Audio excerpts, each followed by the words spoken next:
त्यांना सुद्धा तुझ्याकडनं काहीतरी एक्सपेक्ट असणारच. माझ्या बायकोनं माझी काळजी करावी, माझ्यासाठी नटावी, माझ्यासाठी थोडं का होईना सरप्राईज द्यावं, वाटत असणारच त्यांना.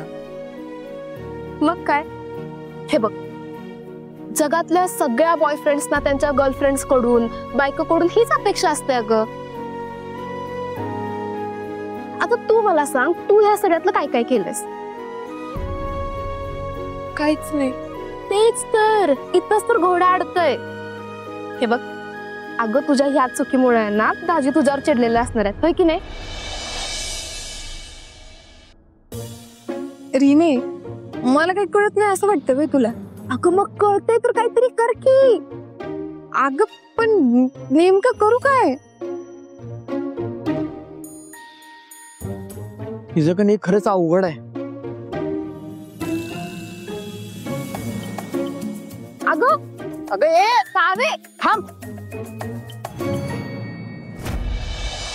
नीता, अवंती, अगं झालं की नाही? आणि हे बघ, ते पूजेचं सगळं सामान भरून घ्या, काही विसरू नका, म्हणजे झालं. पटकन या.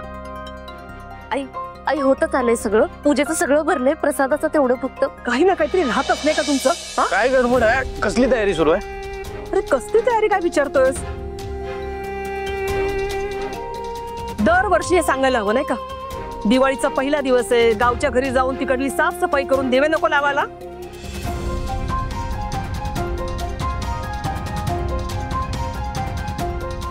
परत संध्याकाळी लवकर यायचंय, उद्या लक्ष्मीपूजन आहे, त्याचीही तयारी करायची, म्हणून लवकर जाऊन लवकर यायला हवं.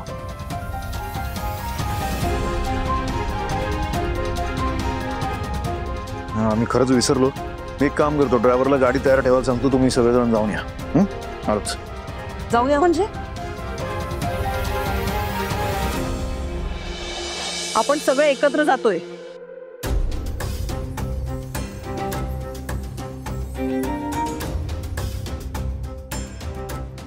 हा सगळ्यांमध्ये येत नाही काय?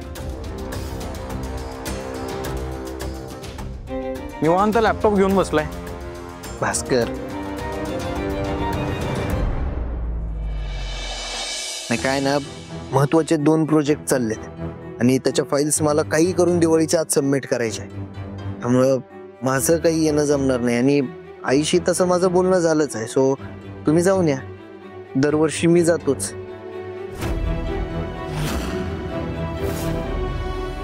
आई पण सावी आहे का इथे? माहेरी गेले ना?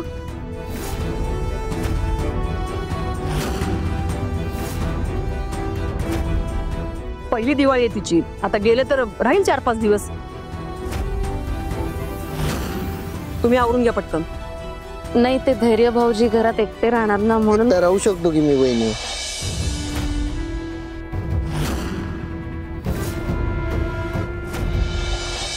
नाही म्हणजे कशाला उगाच त्यांना बोलवायचं ना.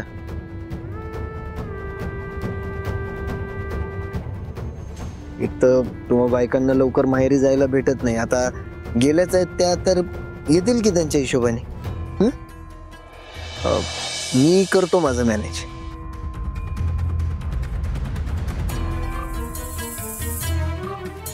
बर, सावीचं झालं, हिराचं काय?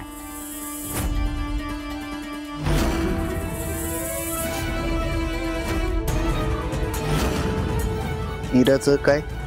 नाही म्हणजे ती थांबणार आहे की येणार आहे? त्या कशाला थांबतील, त्या पण येतील की तुमच्या सोबत. हो, ती येणार आहे आपल्या सोबत. आवडते. आता फक्त प्रश्नच विचारणार आहात का? का आवरणार आहात? अगं जा, प्रसादाचं बघा काय ते, निघायचंय ना. तुम्ही दोघं पण उठाल का आता? चला आवरून घ्या पटकन. चल दादा.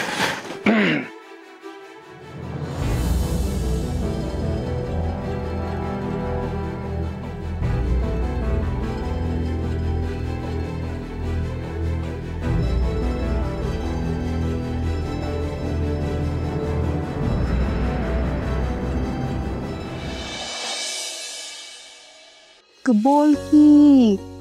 काय बोलू मी? मग नुसतीच काय शांत बसल्या?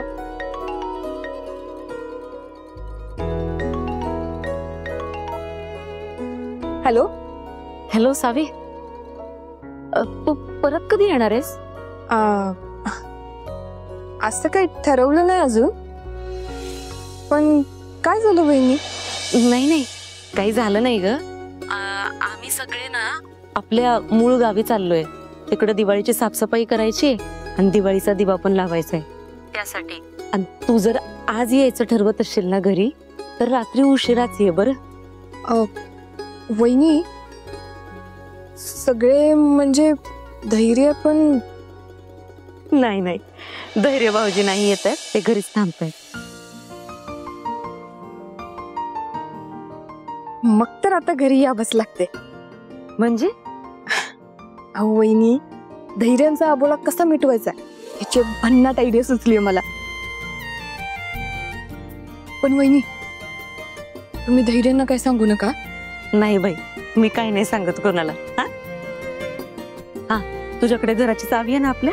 हो, हाय हाय. बरं ठीक आहे, आता ठेवते मी. हा, निघते. बाय.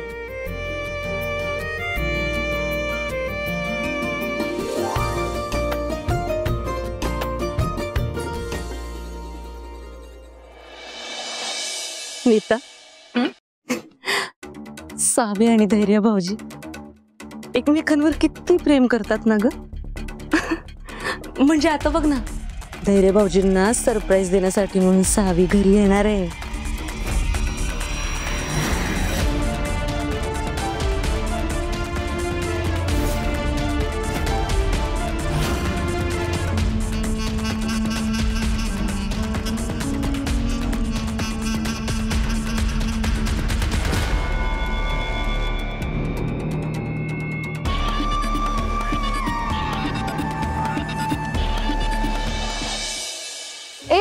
रीना, पराग, मला निघावं लागतंय, अर्जंट काम आले. हा,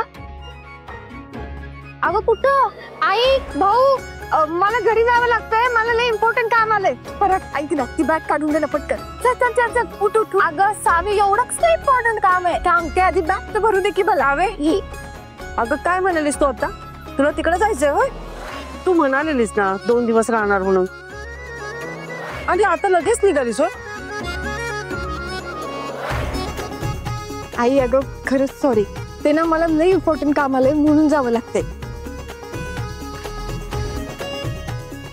नेक्स्ट टाइम आले ना की नक्की 2-3 दिवस राहील. हा, अगं